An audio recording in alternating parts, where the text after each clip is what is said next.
Hi everybody, welcome back. My name is Felix Kane and this is the beautiful Elizabeth Domazet, and we're here with another episode for you of Pole Obsession. I'm Luisa. I've been pole dancing since 2012 and I've been competing since 2013. I started off mainly in the Australian Pole Championships. My first state title was in 2015 in the amateur division, and then also in the group division. Myself and my doubles partner went on to win the Australian Pole Championships group division, the Miss Pole Dance Australia doubles title, and then more recently I was the Australian Capital Pole Championships champion and the Australian Pole Championships first runner-up professional last year. So I've just given that title away. It's very sad. And I suppose what I'm honestly probably most proud of is I am the 2023 APC Inspire Award recipient. Yes. And an instructor. Very, very happy. Yeah, actually, that's the best part. Teaching is the best part. Yeah. And then we have... I'm Naomi Capelli. Oh gosh, I don't know where to start. I first started competing and started pole dancing at the same time, probably within 3 months. And I did an intermediate comp in Tassie, won that, and then went straight through to advanced 3 months later and won Miss Pole Dance Tasmania. And then I actually started in the pole world in heels, which is not like me at all. And then moved on to APC. I think I came second actually at the ACT Tasmanian Pole Championships when I first started out. But my first title that I remember at Nationals was for Best Musical Interpretation. And then from there I came third at APC. And then went over to pole candy, and in 2018 I won my first national competition, and then in 2022 I won APC, and then in 2023 I won my division in pole theatre in the pole art division, and then won overall, which grants me to now be able to do the international division next year, which is exciting in Europe. And then this year I came first runner-up, at APC to Bethany Finlay. Sorry, taking Dylan's title. My sincere apologies. I wouldn't want it to go to anyone else. Thanks. And then we have... I'm Andrea Ryff. I started pole 2009, so 15 years anniversary this year. I competed for the first time in 2012 in APC with a broken foot. We love breaking them feet. Standing side stage in a boot, yes. 2014, I won the Australian Pole Championships, which was exciting. I just turned 40 that year. Then later that year, I went to South Africa and competed in pole theatre South Africa, and I won the pole art division. Then in 2015, I was second runner-up to Bethany Finlay in the Arnold Classic Professional Women. Then I did my first international pole championships over in the UK, was the UK Elite, and I won that one, 2015, and then I went on to represent Australia at the International Pole Sports Federation Championships. Went in ranked third, did not come out ranking third. Decided then and there that pole sports is not my thing. Prefer the art side of pole.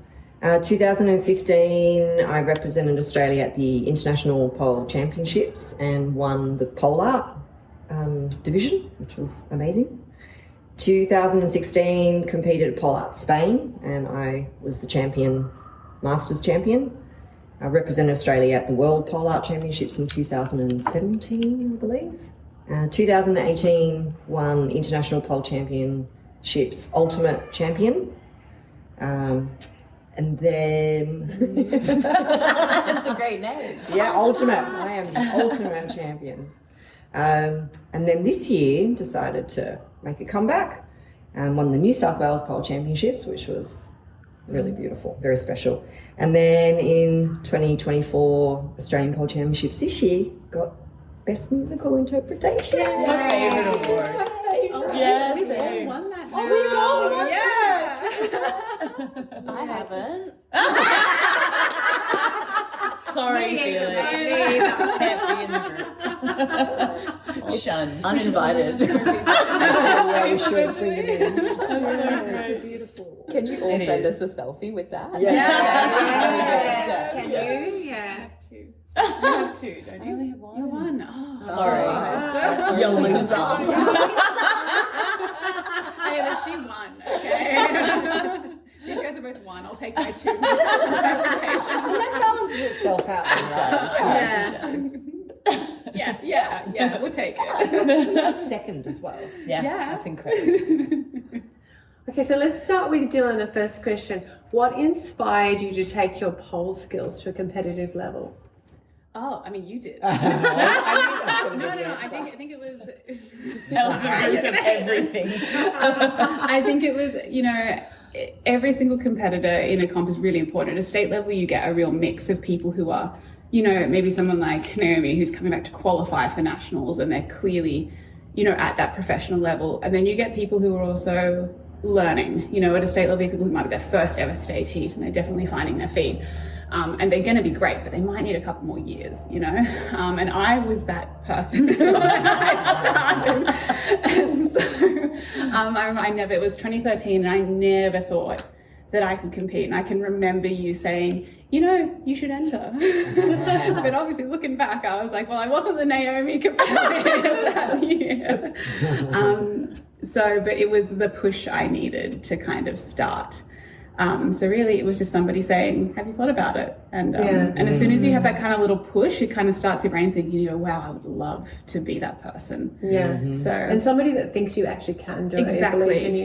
Yeah. Like people need that because often they sit there and they go, I could never. Yeah. And you someone So going, no, see. you could. Yeah, Yeah. exactly. You definitely could, yeah. Yeah. Well, you did, and you did pretty You well. smashed Yeah. It took 12 years, but it is what it is. And then from there I did a lot of just ungraded little comps here and there. And I lost for 2 years straight. So when people come into comps and expect placings and success and, Well, you didn't lose, you just didn't play. Oh, I didn't, but yeah. Yeah. But I think it's also the reality is, and this is something it's not like a putting myself down thing, but it's I wasn't at the top of those comps, you know what I mean? Yeah. For years. And it's just realizing that people are learning and you've got to keep at it and keep entering and find the joy in it. Yeah. And just enjoy the journey. Yeah. And when you kind of find that and keep going, you start succeeding. So, but it took a good 2 years of just slogging it out before there was any kind of success or titles to show from it.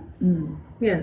That is really excellent advice, is to not go in expecting that you're going to win or place and that's your goal. The goal should be the longevity and getting better and becoming. So many do though, don't they? Yeah. And when I'm coaching, I sit down with people and I say, you have to pick 3 goals. I'm like, just make it 3. 3 is a nice number.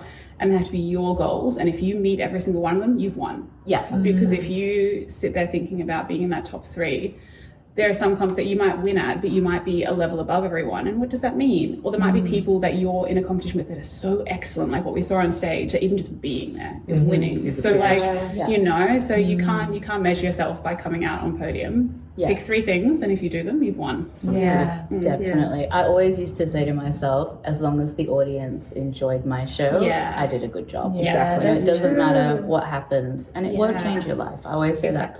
Winning, losing won't change your life. It's how you take the lesson. Great. Well, Dylan, I'm going to ask you now about your pole journey. Did you face any unexpected challenges during your performance, and how did you overcome them? I suppose the biggest interruption to my pole career was in 2017. I got into medicine. So I kind of had to move from my studio in Canberra. I was at APA for years and years and years. And then I started at Achieve, so both my pole moms are here at the table. I'm the real God. She's the stepmother. And I said, And I'm tag, the you're fairy it. godmother. I'm going to claim that. Are you kidding me, Felix? Because I'm not going to tell every person ever that Felix Kane is my fairy godmother. What about your mums? That's how you know you're my real mums, if you're being pushed to the side. You know what I mean? For the pretty newcomer. The popular one. Yeah, that's right. That's it. But, you know, as a result, it took over my life. So I really stopped for 2 or 3 years, and I started teaching in 2019 for Andrea. But really it was once a week. And I had a big step back in my skills, and it was really, really challenging, you know, when you see yourself at a certain level and then you take a big break and then you have to come back from that. And it's really easy to quit at that point, I think, because the mountain seems so big to try and overcome again. And you've already climbed it once and you go, why would I climb it again? Why did you climb it again? It was actually the ACPC pole championships. And you and that was my fault. Yeah. Peer pressure. And Elle said, have you thought about? I think you should enter. And that year, and I call myself the Stephen Bradbury of pole dancing because that year was COVID. It was 2020, and I entered the pro division going, I'll get back on the horse, and everyone else dropped out. Yeah. Well, we weren't allowed to travel. I remember allowed. And so the prize for the winner of ACPC was to go straight through to the nationals of the Australian Pole Championships. Yeah. Everyone else dropped out, so I won. That's great. So I went straight through to the national finals. Brilliant. But again, it was the push I needed, and I actually came 4th that year after not competing for years and years, and I won Best Musical Interpretation. And third time? No, that was the first time. And it was one of my favourite routines. It was to She Used to Be Mine from the musical Waitress, and it's just like, it suddenly reminded me that I was like, oh, I can do this. You know what I mean? I love this. It reminded me that I love this, so I'm going to do it, you know. It was good. Great. Yeah. We'll move on to Naomi for the next question. Were there any pivotal moments or challenges in your training that shaped your success? Can you repeat the question? Sure. Were there any pivotal moments or challenges in your training that shaped your success? Oh, gosh, yes. I mean, I feel like I'm a risky pole dancer, and so the injury list is endless. And I feel like that's been probably the biggest impact, and probably for a lot of us in terms of competing training. And while I see a lot of it as a hindrance at the time, I really can appreciate how much it makes me adapt in different ways. Like having to pull out last year, you know, devastating when you're preparing and you're working so hard for a competition. But, you know, it also has its risks. And at the time I was rushing and I wasn't thinking. And, you know. When I watched that video, maybe let them know what happened, because when I watched that video, you didn't do anything crazy, and it was just so unlucky. Yeah. So let them know what happened. I was just doing my run through. It was 2 weeks out or 3 weeks out from the APC Nationals, and I was doing a cartwheel, but I just randomly went up on my fingertips instead because I was trying to do it in slow motion, and then just one finger was just unhappy and gave way and tore the ligaments in the side and dislocated at the same time. And then I fight or flight snapped it back in as quickly as I could. But it's still, even to this day, like the swelling hasn't gone down and I don't have the mobility. Yeah, it's crazy. But it made me focus. I mean, it was just a finger, like it's not an entire leg. So in a way I could still, I mean, I had to take 3 months off, but I was able to I had to re-identify myself. I had to find other things that gave me purpose in life. It made me realize how much I depended on pole for my self-esteem, for my confidence, teaching, everything. It was, but in a way it made me a stronger person. And I think all of my injuries have made me stronger because I've had to overcome them to be here today. And I think all of us have had our own challenges physically, mentally. Mine's more mental. That's probably the biggest hurdle we have. Yeah. Did that answer the question? It did. I don't even know. Yes. Very, a very important thing to say as well, I think, is that pole dancing can really take over and become who you are. It's so important to remember that pole dancing is just what we do. It's not who we are. It's not a whole personality. And find other things that balance us out and that we find joy in, so that when we don't have pole, because realistically the older you get, the more you do it, you will face injuries. You won't be able to do it all the time. You do have to take breaks every now and again. So to remember that I am me, and I'm special and I'm important when I'm pole dancing and when I'm not pole dancing. And to really nurture yourself and know who you are as a person as well. It's very empowering to do that. Yeah, I really struggled with that with my injury this year. Really struggled with that side of it. Yeah, we do get lost. We get lost in that identity that we sort of create for ourselves. And I know I definitely, because Felix Kane is a complete persona. It's not my legal name. It's not really who I am. It's a character that I play. And when I was younger, I sort of prioritized her. I made her more important because she was the one making all the money. She was the one doing all the impressive things. She was the one that everybody loved. You know, nobody knows Kimberly. Everybody knows Felix. And so I prioritized her and I forgot about myself. And so, learning who you are and that balance and what brings you joy and that you are still you and you're still fine. You're still like, I love myself even when I'm not on the pole. That's important. Going off topic a little bit, I just find that really interesting because with the whole Felix Kane and Kimberly thing. And I know this is probably not your questions, but I remember in 2012 when I first got the list, the competitive list with APC, had to fill everything out. It said stage name on there, and I was like, stage name, Andrea Ryff, what are you talking about? So I came from a gymnastics background, so that whole stage name thing was very new to me. So I was like, Andrea Ryff. Now, 12 years later, I feel that... Is there a benefit for me? I question, is there a benefit? Well, I wonder, is there a benefit for having that second persona? Because I've never learned how to step into that other persona. So I've always stepped on stage as Andrea Ryff. And so I find it hard to separate those and to step into that character side of things. So I feel like I'm kind of stuck a little bit. You're always pulled. Exactly. Does that make sense? Yeah, so absolutely. I often wish that you've given yourself a name. I wish. And I have given students that advice recently where I said, I feel that there's actually something that comes quite powerful with, and I wish that someone had given me that. I mean, I was self-trained, so I didn't have a mentor to say to me, let's talk about this and identify that way. So I'm trapped in this. So I find it harder to step out of that and go, right, who is this? Who is this person? Out of the character, exactly. Because and also your name is so personal. Like you've had it since you were born. It's what you're called when you're growing up, and so that also being your stage persona and your Instagram persona and your teaching persona, I think that you would very actively have to step out of it and have almost like two names that are the same. This is Andrea Ryff, the pole dancer. And this is me. This is more Andrea Ryff because I am more than just Andrea Ryff, the pole dancer.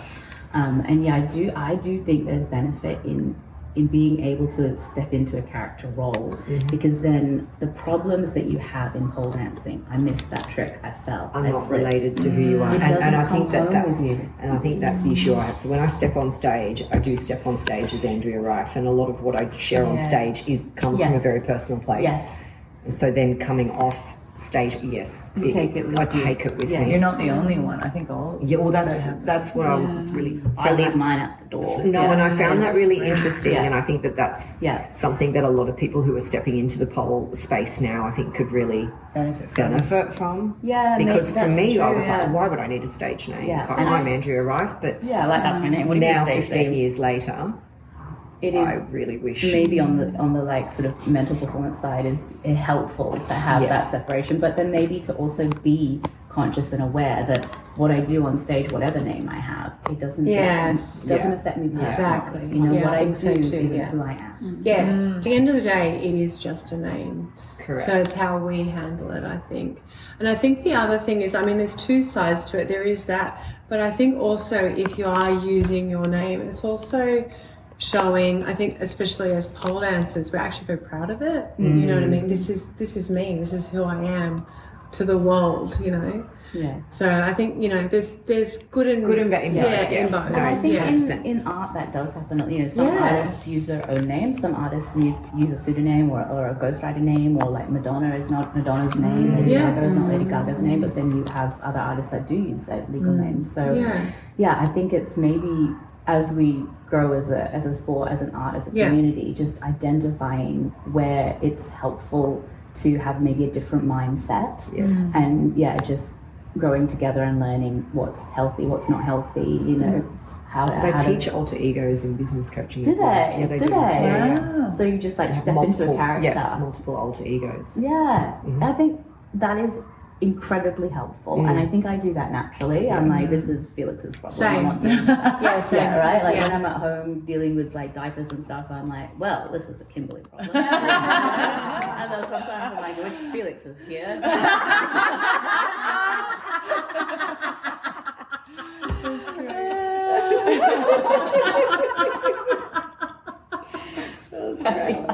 Multiple personalities. How would Felix do this? Maybe the two of you can work together. Sometimes we're not friends, and sometimes we're friends.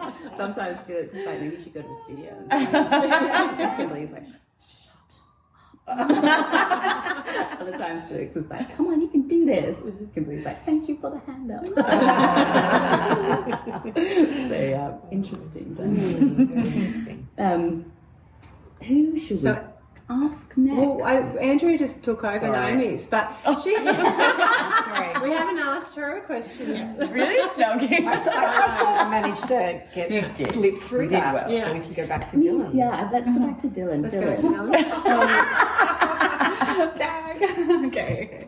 Dylan, what trends or changes do you see emerging in the pole industry? Oh, I love this. I love watching how we've all grown over the last 10 years. I was really lucky because even when I was a real baby and I wasn't as competitive, I worked in the organisation team for APC for many years with Elle. So you get a real behind the scenes look at things. And I think, as we spoke about earlier, the dynamicism we're seeing in Australia is kind of a trend that's come out.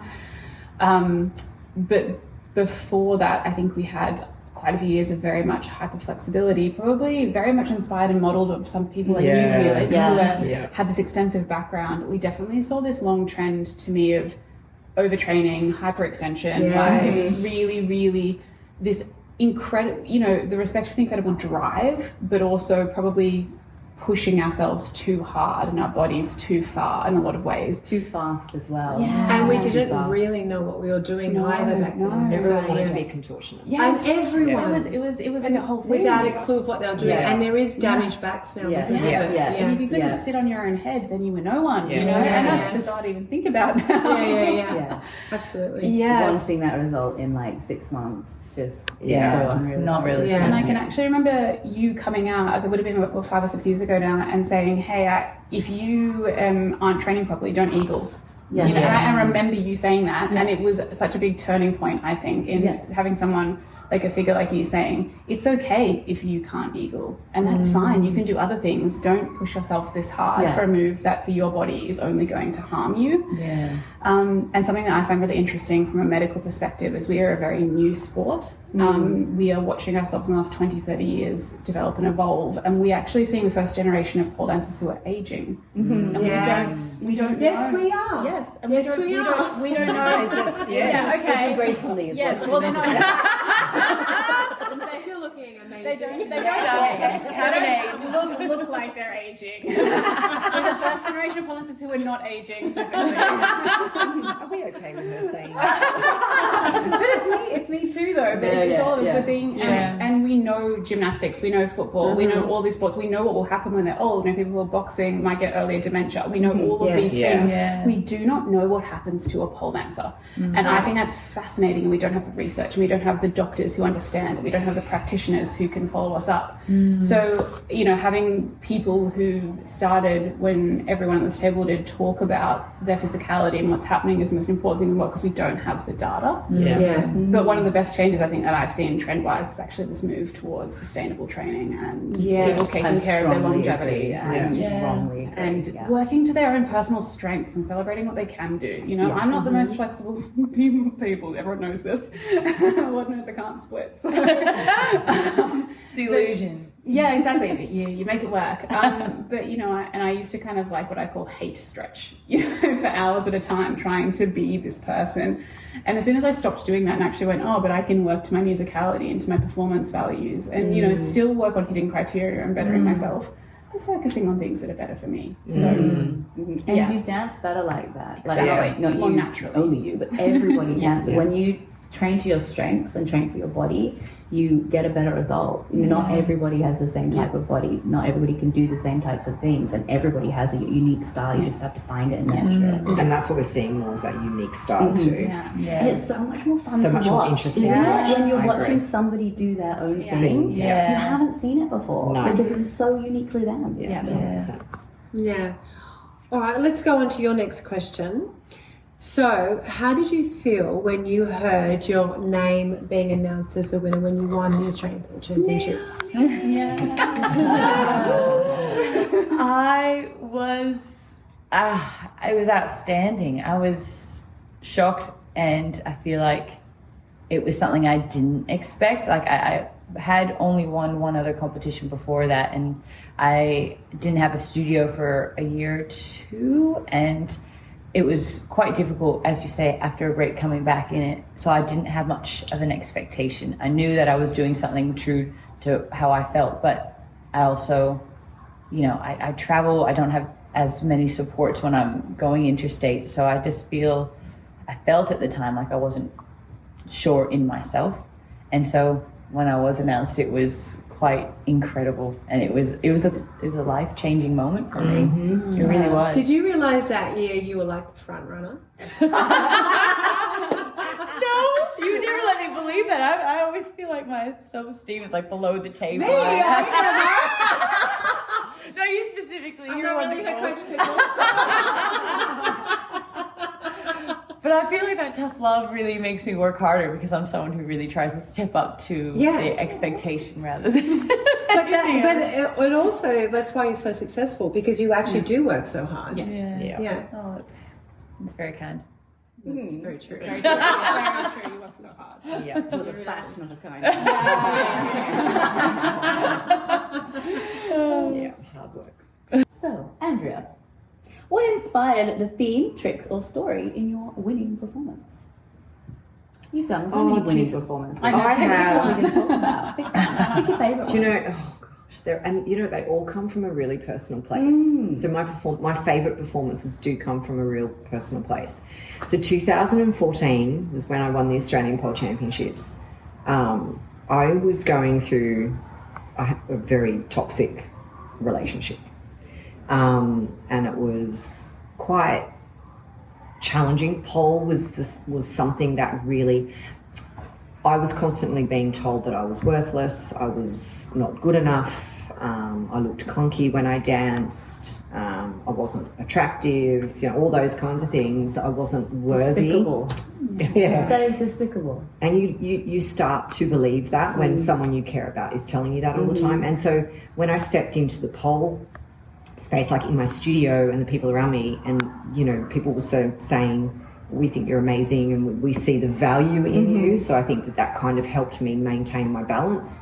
I was actually going to perform to a piece by London Grammar, and then because that was what I was sort of connecting with at the time, I think, and then there were a couple of other songs that were playing around, and it was actually through Elle that it was all turning comes back tables. to And it was through conversations and that kind of thing. I was lost, extremely lost in 2014, and it was Turning Tables. So it was not the Adele version; it was the cover version of Turning Tables, and that song was just exactly that. Like it was just like turning things around, and I think. So I come from a gymnastics background, which is very skill-based, where you learn the skills and you perfect the skills. So then bringing the emotion into a show is harder for someone who comes from a gymnastics background. And so I had the story, and I felt that I had a good piece. I knew I had a good piece. And I have to be honest with you, the heartache that I was experiencing throughout that year allowed me to then put that on stage. When I did the state heat, I had a bit of a fall, and so I came second in New South Wales Pole Championships that year. And then when I went back for the final, same thing as what Naomi was saying, just limited self-belief, low self-esteem. Like I was standing on stage we're talking the who's who of pole at that point. Like it was insane back then. Wild. And so feeling like that imposter syndrome of I don't belong here, like what am I doing here? Just wanted to get on stage, do a good story. And I remember doing my run through the day before at the studio, and it wasn't good. Mm-hmm. And I sort of just looked at me, and I knew it wasn't good. And then there was Alessandra Marchetti's husband, David, was there. Yeah. And he said to me, he basically, and it was what you said about tough love, and he just said to me, you need to believe in yourself. Like, I can see that you're not believing in yourself. I can see it. And then he said to me, you know, he basically said, that was shit. In no single words. That was terrible. And it was. I was there. I remember him saying it. Yeah, because it was terrible. Because I was coaching you, and I was like, "Be careful what you say to her." But I think I needed to hear that. Yeah. And then later on, he said to me, "Goes, it's your time on stage. You have 4 minutes. That is your opportunity for you. That audience, make them watch you. Mm-hmm. Yeah. You know, you need to command that time." And I took that away. And then I remember sitting there in shock a little bit because he had been quite raw, and he's also Italian, so they're a bit abrasive. Yeah. So I was a bit shaken, and I remember, and I was sitting behind Elle, and Elle sort of just turned around and looked at me and said, "Do you want to do it again?" I said, "Yes." So I did another run through, and it felt better. And then on stage, remember I said 3 words. It was breathe, believe, own it. Amazing. And you see in the video when I start, you see me take a deep breath. Yeah. And you see my chest just open up and my chin lifted up, and I was like, fuck yeah, I'm ready. Oh, I probably should have. It was just in that moment where I was just like, yes. Yeah. I'm going to believe in myself. I'm going to do that. And as soon as I took that breath, you see in the video, it was like, yeah, I'm ready. I've got this. Yeah. But I didn't expect to win. I just knew when I got off stage, I thought I'd done a good job. And David actually walked down the stairs and he just looked at me and he went, The nod. You just knew what it is. The approval. The approval that I'd done a good job. Yeah. So good. It was great. And we had an epic judging. I think we had a mainly international It was judging. I used to bring a lot of internationals into the country, so it was mainly international. If I can, I actually often like to have internationals that don't know who you they don't know who you are. Yeah. So they don't Not biased. have a bias in any way whatsoever. So I think it's nice if we can. Obviously, Australia's really expensive to come to, so it's hard because of the expense for it. But if I can get an international, I think we had a mainly international when 2019, I think it was as well. It was main. You were judging then too. And it was very international. I remember there was, I don't remember who else, I don't remember one other person in front of me. We were all separated. You're all separated, but we had someone from the States, we had someone from Ukraine, we had someone from Hong Kong, so it was all very international. It was a good panel. Yeah, it was a good panel. So if we can. I don't think anyone fought that year. I love a good judge fight. There was no fighting this year either, I would say. No, I say that, but I don't. It again, in the past, not recently, but like maybe 10 years ago, people, and it was, I think mainly when we had like Australian people, and it was like difficult for them to take away their personal attachments. It used to be like proper fights, and I would just watch it, like, because I wasn't living in Australia. I'm like, I don't know who anybody is. Watching these two people like fight it out, and we were like, who's gonna win, or who's not even who's gonna win, who's gonna come second or third. You're like, I was like watching the best tennis. I've been in those fights. Yeah, right? Yeah, we've been in those fights. But they don't happen anymore. They definitely happen. I haven't been in one Definitely last year. Really? Oh, do you think? Where was it? Oh no! That was a different situation. Yes, that was a different situation. I love it. We might go into that in an episode. It'll take another hour. Episode 100. We might get into that one. It's a bit too close. We need a bit of a distance. We're gonna laugh about it. We already laugh about it. Yeah, it happens. It's so not okay. Shush. Yes. Okay, should we move on back to Dylan? Let's go back to Dylan. I think I've got a good one for Dylan. Is it my turn? Yes. Your turn. Okay. If you could perform with any celebrity or artist, who would it be and why? Like a pole celebrity? No, like a pole any artist? celebrity. Oh. singer, actor, anyone. This is hard. It's good though, isn't it? I think I already know Like, mine. have you got like an idol or something that somebody who you think's an amazing actor or actress or singer or I mean, artist? I think it's like if I had to pick a singer, I'm like obsessed with Taylor Swift. Just in case Taylor Swift's listening. If she wants like a really good performance opportunity, I might have one for her. She will. You'll give up. Check my calendar. I think it can really elevate her style. Did she do it? You could do doubles with her. She could do the fly. Did Taylor have a pole in any of her shows? I've never seen it. No, Not yet. Well, obviously Not J-Lo yet. did, and there's a few. There's an Yeah. Aussie artist Britney. called Peach PRC. Who does? She Yeah. always has an X-pole on stage. She has a Peach Yeah, X-pole. yeah, yeah. Oh, Peachy Yeah, Peach. Peach PRC. Yes, yeah. She's amazing. I've seen her live. Yeah. If Peach wants a dancer. We like you too. No. And then I think there's so many people in the pole community that I would die. I mean, handing over the Inspire to Shell last night. Shell is one of my all-time idols. Oh. Yeah. Watching her dance, like I said, the routines that play in my head when I go to sleep at night. And then like next to her with Naomi, I call myself like Naomi Light. So I love her. Come to Sydney so we can dance together. Oh my gosh, yeah. I know. Yeah. I'm So not we're going sure. for Taylor Swift. Yeah, I'm going to go Taylor Swift. Yeah. She's I love her number so much. Yeah, I mean that would be incredible. You know, Yeah. hundreds and thousands of people in the I audience. know. Like, what's yours? I don't perform. Yeah, you've done it once. You performed once. Do you want Yeah. to? Okay, let's talk about And you Give were us so your pole stressed. back. I was so stressed. It was awful. Yeah, I was And there with was a you about- showcase in my studio. I'm so glad I And can it bring this wasn't- up. Oh my god, it wasn't. Thanks, Dylan.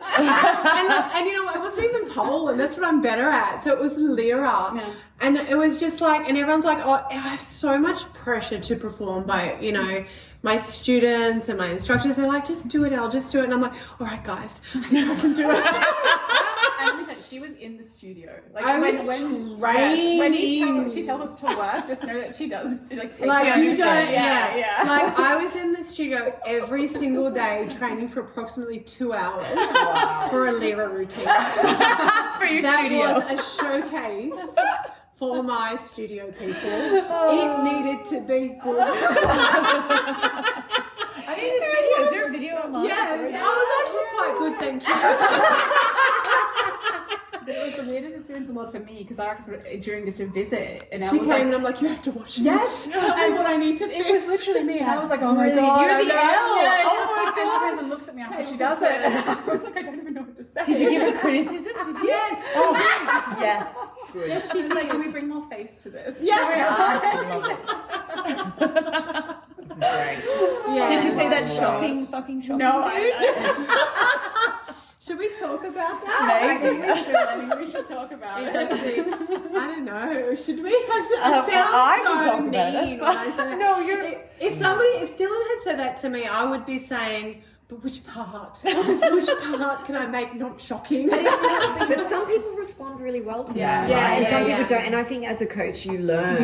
who's You know who you Yeah. can push in that way. So, like when David said that to me that day, I stepped up in a heart. I switched on in a heartbeat. Yeah. I need that tough love. I appreciate it. I can't stand it when someone looks at something and goes, wow, that was amazing, so good. And then look at the video, I'm like, that was terrible.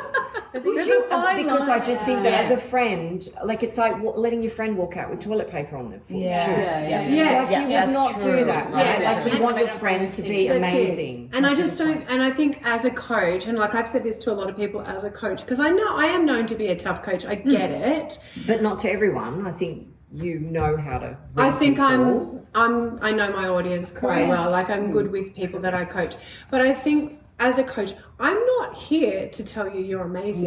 No. That you're here because you are Wanna be amazing. better. First of all, I'm here to tell you what you can do better to be even more amazing. So when everyone else is blowing smoke at you, I'm not going to be doing that. I'm going to be saying to you, I'll tell you one good thing to probably the 10 things that I think you can fix. Yep.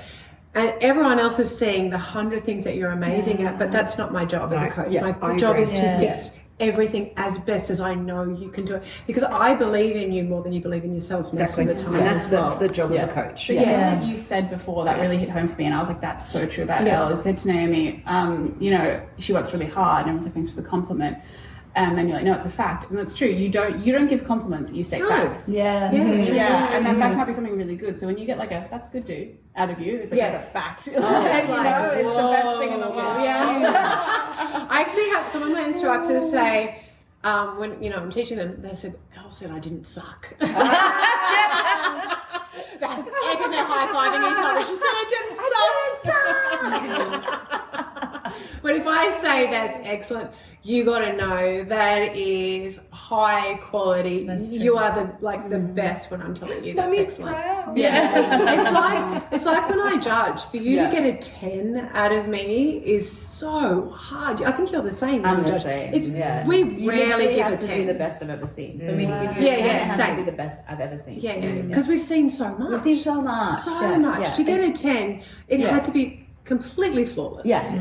Like top marks has to be perfect. I could not have done it better. No one could have done it better. That's what a 10 should be. I think so too. Otherwise it's a 9. If it changes and it fluctuates, then it doesn't have the value. That's exactly of marks. But you tell your story. Oh, well, we're 13 days out from nationals. Very specific. Elle's been hounding me to send me her. That's this year. My routine, yes, this year. But as I had pulled my hamstring, I was terrified because I knew you were going to start pulling out my combos and my tricks, and I was so scared. So I left it to the last minute, of course. And then I sent it to you, and then you did a voice recording of all of your feedback. And I think the first trick I did, the very first thing you said was, "That's fucking shocking, dude." And like the tone you used, and I wrote all this down. I'm transcribing it onto a piece of paper, and I'm going to I'm counseling my kids and clients and all sorts of things, taking this piece of paper in front of me. And I think I even had to do a speech at a wedding, and it was underneath my main speech to look at every day when I went to bed so that I could remind myself how to improve. Because I think I was trying to point my toe, but my ankle was flexed in this ugly fashion combo. So you had a claw foot, I had a a sickle foot, but and bent knees, and that was fucking shocking, dude. And so that was a turning point for me, and I think my self-esteem needed that hit so I could try and improve myself. So you're free to move I was on. free, I feel like This is like thinking right now, I will never let Elle coach me.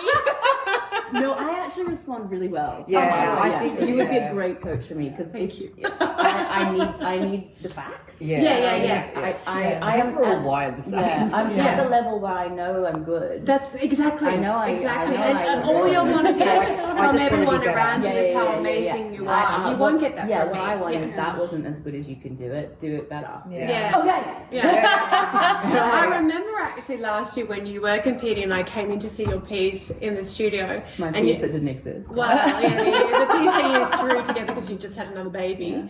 But I remember you were doing your eagle, and all your people around you were like, like this, and I said to her, "You're wrapping your bottom foot around the pole, Felix." Actually, no, you didn't say it like that. You were like, "What did you do with that bottom foot?" You go, "Do you need to do that?" Like with disgust. She was like, I feel like pain. I wasn't warm. I was going to say you're the one person because I've said Felix doesn't need to wrap the foot, so you don't need to wrap your foot. Yeah, well, that's true. I'm very good at that one. I think I got 2 moves. And then I questioned one of them, you know? I was like, Elle, it's fine. It'll be fine on the night. You do make a good point of making your critiques achievable. I think if they were unachievable, that would be terrifying. Yeah. And if they are unachievable, what do I do, Naomi? You cut it. Negotiate. Negotiate. It's got to go. You can't be dead horse. It's got to go. Agree. I agree.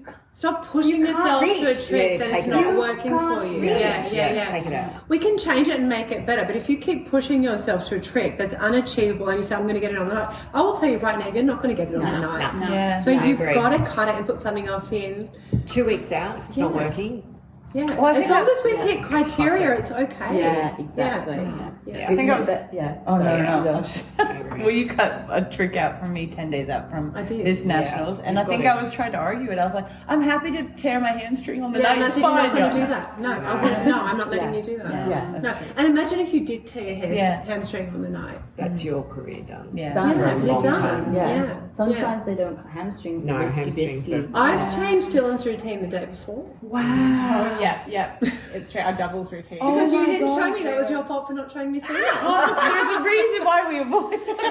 But your coach knows Then the maybe she reason. would say no. Like, you're not- We know what you're doing. Yeah. Like, Yeah. we know what you're doing. We've yeah. been in here longer. Yeah. We've done it. Yeah, you guys have done I it. know. Yeah. Like you lose sight of your own routine as well. Absolutely. Like, it Yeah. doesn't You matter get what- tunnel vision. Yeah, it doesn't matter what level you get to, it doesn't matter how good you are, you always need a coach because you go crazy with your own routines and you get stuck on things and you ignore problems and Yeah. you need someone to come in and say, that's fucking shocking. And then you look at it and go, oh yeah, it is. That's true. Yeah. That's true. Surprises me how many pole dancers don't have coaches, though. Yes, I know I it is think- yeah, I agree. changing. It is changing, but for me, I come from a background where I'm like, I need a coach. I want a coach, but I do. Pole is changing, but so many. But every people sport just has a don't- coach. Why would you Yeah, not? I have a don't know. coach? It's a pole mentality, but I'm like, and That's I so see true. someone, I'm like, oh my god, you could be amazing. Let me coach you because I know that you can be Yeah, I can elevated. give you what you need. Exactly. I think it does come down to the expense of it. What is one pole move you are still working on or perfecting? God, jade split. Yeah.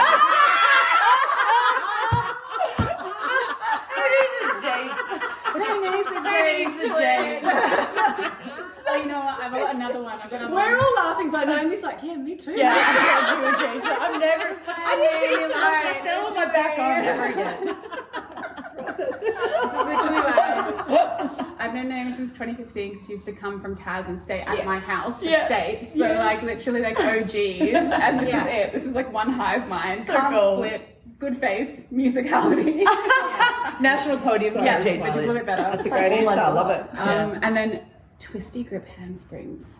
Jesus fucking Christ. Twisty grip. Yeah, not my thing either. Yeah, I love them too. I know, but I get up in the air fine, like moving through them, trying to student, getting to them from the ground. It's like my ass is so heavy and it just won't go. It just won't go up. Maybe you're starting too low. I just look. I will be happy if you all, like 4 of you, get in a room and can teach me a twist grip. I need to see this. I need to see what you're I've doing. tried to teach her. Let's do it. Let's make Are it you work. saying she's unteachable? Well, look, I just don't know how many different ways I can say I it. said, how many like championships? Yeah, she needs someone on a similar, like twisting your hamstring. similar strength level, and then we can relate better. I want to know everyone's. I want to know everyone's now. Okay, yeah, let's Yeah, let- can I hear? Yeah, oh, I can tell you mine straight away. A rainbow Mashenko. Oh my god. That's my ultimate. Okay, so that's actually my. Is it achievable? That's my Aerial Pole Academy logo. Like, Yeah, that's true. how much I love That's that. true. That is absolutely not achievable for me. On my back, I'm like a Lego person. My legs go, my back is straight. It does not move. There is no way I will ever get a rainbow Mashenko. Let's just put that out. Okay, we're gonna put you in a handspring. We're gonna put you in a rainbow. Imagine. Next. Okay, go Naomi, what's yours? Oh me! Oh gosh! The first thing that comes to mind is a bird to paradise. Yeah, That's shoulder something I've time and flexibility, time yeah. and time again tried to do. It's such a beautiful move. Is it? I don't like it. You don't like it? Yeah, controversial opinion. And I just also like think it. it's just overdone. Yeah, I don't like it. I think Okay, every single you go. girl- You know what? Yeah. I want to see an upright bird of paradise. They're Yeah. gone. They're gone. Where are they? That's true. We see, we do see some, but Yeah. it's mainly the inverted. Yeah. Yeah, we do see some. You always like covet what you can't do, though, Yeah, right? true. Yeah, True. that's True. true. Let's have to check out of the That's hotel. true. Okay, quickly give us yours. Yes. Mine's actually fongie. I can fongie down and I can actually fongie back up. A If kamikaze. someone's Separately. if someone's standing next to me, I can do it. Yeah. But as soon as they step away, my head goes on. I'm like, I might die, and I can't. I can shoulder mount fongie down. might die. Isn't that interesting? Because But that's like all in the mind. Yeah. Yeah. You can do it with You someone need your there. friend from the comp going, what's it, the tough love? Yeah. Yeah. Bring him back. You need him. Yeah. Yeah. You just need Yeah. him in your head. So it's just, that's the one. Believe in yourself. Yeah. What's yours? Mine actually, so historically is also fungi. I've done it once in my life. And then I never did it again. But it's always something that I just wanted to be able to do, just to have in my back pocket. Anything dynamic, flippy on the pole, because it makes me cry. And it's when she says cry, she literally means she's cried. I'm crying. You wouldn't cry throughout my entire I wouldn't. I literally, if I had to do it, I would have been like. Yeah. It would have been proper tears. She would have been in character. We would have had to do a sad song, and she would have been fine. Honestly, yeah. My one of my instructors tried to teach me how to do a brass monkey flip. Yeah. And I cried. Cried and cried and cried. I did it in the end though. So yeah, funky. But right now, after all the babies, it's shoulder mount. I still don't have a shoulder mount. It's actually that will come pelvic back. floor. It will come. It will come. I've just exploded my pelvic floor. Pelvic floor.